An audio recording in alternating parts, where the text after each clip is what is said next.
ಮಹಾಕುಂಭಮೇಳದಲ್ಲಿ ಸ್ವಲ್ಪ ಗೊಂದಲದ ವಾತಾವರಣ ಉಂಟಾಗಿತ್ತು ತಡರಾತ್ರಿ. ಈಗೆಲ್ಲವೂ ಕೂಡ ಪರಿಸ್ಥಿತಿ ನಿಯಂತ್ರಣದಲ್ಲಿದೆ. ಯುಪಿ ಸಿಎಂ ಯೋಗಿ ಜೊತೆ ಮೋದಿ ಅವರು ನಿರಂತರ ಸಂಪರ್ಕದಲ್ಲಿದ್ದಾರಂತೆ.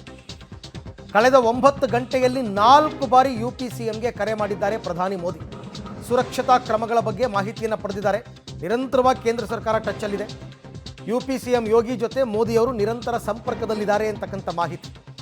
ಆ್ಯಂಡ್ ಅಫ್ಕೋರ್ಸ್ ಬೇರೆ ಬೇರೆಯವರು ಕೂಡ ಕಾಲ್ ಮಾಡಿದ್ರು ಅಂತ ಗೃಹ ಸಚಿವರು ನಡ್ಡಾ ಅವರು ಮತ್ತು ಅಲ್ಲಿನ ರಾಜ್ಯಪಾಲರು ಆನಂದಿಬೆನ್ ಅವರು ಎಲ್ಲರೂ ಮಾತಾಡಿದ್ದಾರೆ ಸಿ ಎಂ ಯೋಗಿ ಆದಿತ್ಯನಾಥ್ ಹತ್ರ. ಮತ್ತು ಇವರು ಕೂಡ ಸಮರೋಪಾದಿಯಲ್ಲಿ ಕ್ರಮಗಳನ್ನ ತಗೊಂಡ್ರು.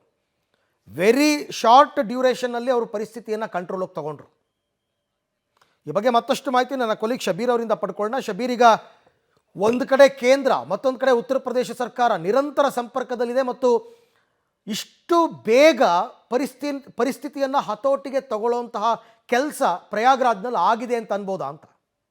ಖಂಡಿತವಾಗ್ಲೂ ಇಮಿಡಿಯೇಟ್ ಆಕ್ಷನ್ ಅನ್ನು ತೆಗೆದುಕೊಳ್ಳುವಂತ ಕೆಲಸವನ್ನ ಪೊಲೀಸ್ ಸಿಬ್ಬಂದಿಗಳು ಮಾಡಿರುವಂತದ್ದು. ಮುಖ್ಯವಾಗಿ ಜನರು ಈ ಪ್ರಮಾಣದಲ್ಲಿ ಬರ್ಬೋದು ಅನ್ನುವಂಥ ನಿರೀಕ್ಷೆಯಿಂದಲೇ ಹೆಚ್ಚುವರಿ ಭದ್ರತೆಯನ್ನು ಕೂಡ ನಿಯೋಜಿಸುವಂತ ಕೆಲಸವನ್ನ ಕೂಡ ಮಾಡಿತ್ತು. ಯಾವಾಗ ಏನು ಈ ಕಾಲ್ತುಳಿತ ಸಂಭವಿಸಿತು ಅಲ್ಲಿರುವಂಥ ಸುತ್ತಮುತ್ತಲಿನ ಪ್ರದೇಶಗಳಲ್ಲಿ ಕಂಟ್ರೋಲ್ ತೆಗೆದುಕೊಳ್ಳುವಂತ ಕೆಲಸವನ್ನ ಪೊಲೀಸರು ಮಾಡಿದ್ದಾರೆ. ಮುಖ್ಯವಾಗಿ ಕಾಲ್ತುಳಿತ ಸಂಭವಿಸಿರುವಂತಹ ಜಾಗ ಯಾವುದು ಅಂತ ನೋಡೋದಾದ್ರೆ ಸಾಧು ಸಂತರು ಮತ್ತೆ ನಾಗಾ ಸಾಧುಗಳು ಸ್ನಾನ ಮಾಡಲಿಕ್ಕೆ ಒಂದು ಸಪರೇಟ್ ಘಾಟ್ನ ರೀತಿಯಾದಂಥ ವ್ಯವಸ್ಥೆಯನ್ನ ಮಾಡಲಾಗಿದೆ. ಈ ಘಾಟ್ನಲ್ಲಿ ಸಾಮಾನ್ಯ ಜನರಿಗೆ ಸ್ನಾನಕ್ಕೆ ಅವಕಾಶವನ್ನ ಮಾಡಿಕೊಡಲ್ಲ. ಸಾಮಾನ್ಯ ಜನರು ರಾತ್ರಿ ಆದಂತ ಸಂದರ್ಭದಲ್ಲಿ ಬ್ಯಾರಿಕೇಡ್ಗಳನ್ನ ಹಾರಿ ಸ್ನಾನ ಮಾಡಲಿಕ್ಕೆ ಹೋಗುವಂತ ಸಂದರ್ಭದಲ್ಲಿ ನುಗ್ಗಾಟ ಆಗಿದೆ ಅನ್ನುವಂಥ ನಿಟ್ಟಿನಲ್ಲೂ ಕೂಡ ಈಗ ಮಾಹಿತಿಗಳು ಬರ್ತಾ ಇರುವಂತದ್ದು. ಸೊ ಈ ಒಂದು ಪರಿಸ್ಥಿತಿಯನ್ನು ಕೂಡ ಹತೋಟಿಗೆ ತೆಗೆದುಕೊಂಡು ಈಗ ಆ ಪರಿಸ್ಥಿತಿಯನ್ನು ತಿಳಿಗೊಳಿಸುವಂತ ಕೆಲಸವನ್ನ ಕೂಡ ಮಾಡಲಾಗಿದೆ.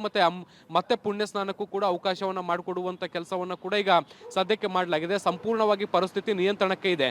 ಖುದ್ದು ಯೋಗಿ ಆದಿತ್ಯನಾಥ್ ಕಲಬುರಗಿ ಮೂಲದ ಮಲ್ಲಿನಾಥ್ ಅಂತ ಅಂದ್ಬಿಟ್ಟು ಪ್ರಯಾಗ್ರಾಜಲ್ಲಿ ಇದ್ದಾರೆ. ನಮಸ್ಕಾರ ಮಲ್ಲಿನಾಥ್ ಅವರೇ. ನಮಸ್ಕಾರ ಸರ್. ಮಲ್ಲಿನಾಥ್, ನೀವು ಪ್ರಯಾಗ್ರಾಜ್ ಹೋಗಿದ್ದು ಯಾವಾಗ? ನಿನ್ನೆ ರಾತ್ರಿ ಹೋಗಿದ್ವಿ. ನಿನ್ನೆ ರಾತ್ರಿ ಹೋದ್ರಾ? ನಿಮಗೆಲ್ಲ ಈಗ ಸ್ನಾನ ಎಲ್ಲ ಆಯ್ತಾ? ಪುಣ್ಯ ಸ್ನಾನ ಎಲ್ಲ ಆಯ್ತಾ? ಆಯ್ತು ಸರ್, ಆಯ್ತು. ಸುಲಭವಾಗಿ ಆಯ್ತಾ ನಿಮಗೆಲ್ಲ? ಹಾ ಸರ್, ಸುಲಭವಾಗಿ.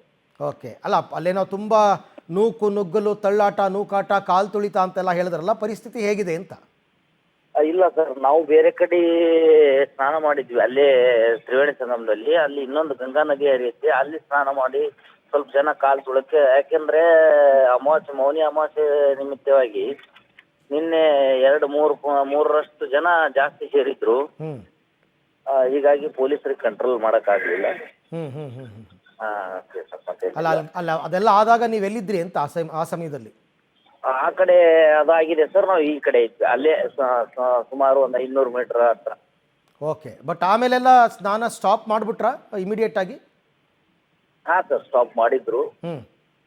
ಮಾಡಿಬಿಟ್ಟು ಮತ್ತೆ ಪೊಲೀಸರು ಎಲ್ರಿಗೂ ನಿಯಂತ್ರಿಸಲು ಈಗ ಮತ್ತೆ ಶುರು ಮಾಡಿದಾರಾ?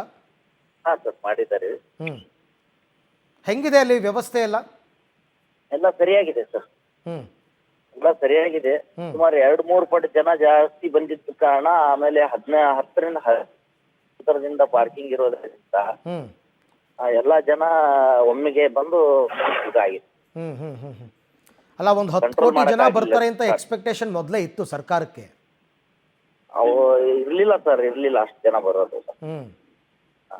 ನೀವು ಎಷ್ಟು ಜನ ಹೋಗಿದ್ರಿ ಒಟ್ಟು? ನಾವು ಒಂದು 15 ಜನ ಹೋಗಿದ್ವಿ. ಓಕೆ. 15 ಜನಕ್ಕೆ ಇನ್ ಟೈಮಿಗೆ ಸ್ನಾನ ಎಲ್ಲ ಆಯ್ತು? ಹಾ ಆಯ್ತು ಸರ್, ಆಯ್ತು. ಅದು ನಸ್ಕಿನ್ ಜಾವ ಮಾಡಿದ್ರೆ ಏನು ಆಗ್ತಿರ್ಲಿಲ್ಲ ಅವರಿಗೂ ಕೂಡ ಅನ್ಕೋತೀನಿ. ಯಾಕಂದ್ರೆ ಅದು ರಾತ್ರಿ 12 ಗಂಟೆ ನಂತರ ಎಲ್ಲರೂ ಸ್ನಾನ ಕೇಳ್ಕೊಂಡ್ಬಿಟ್ರು. ಹೀಗಾಗಿ ಇದಾಗಿದೆ. ನೀವು ತ್ರಿವೇಣಿ ಸಂಗಮದಲ್ಲೇ ಹೋಗಿದ್ರಾ? ಹೌದು ಸರ್, ಹೌದು. ಅಲ್ಲೇ ಸ್ನಾನ ಮಾಡಿದ್ರಿ? ಅಲ್ಲೇ ಸ್ನಾನ ಮಾಡಿಬಿಟ್ಟು ಬಂದಿದ್ವಿ. ಓಕೆ ಮಲ್ಲಿನಾಥ್, ಥ್ಯಾಂಕ್ ಯು ನಮ್ಮ ಜೊತೆ ಮಾತನಾಡಿದ್ದಕ್ಕೆ.